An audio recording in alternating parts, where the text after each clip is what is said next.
အားလုံးပဲမင်္ဂလာပါရှင်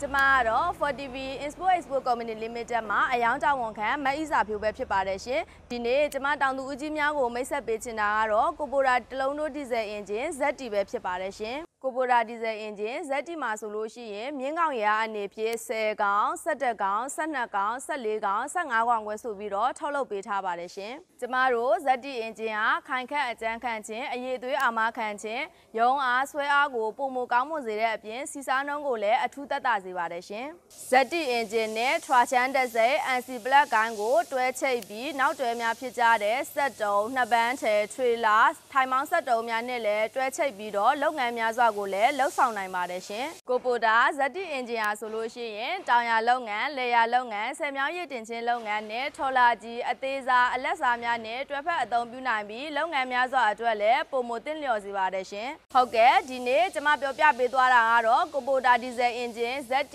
ရဲ့အသုံးဝင်ပုံပဲဖြစ်ပါတယ်ရှင်အသေးစိတ်သိရှိလိုပါကအောက်ပါဖုန်းနံပါတ်များနဲ့ Pornthavee Export Chat Box Page မှာလည်းလာရောက်မေးမြန်းနိုင်ပါတယ်ရှင်အားလုံးကိုကျေးဇူးတင်ပါတယ်ရှင်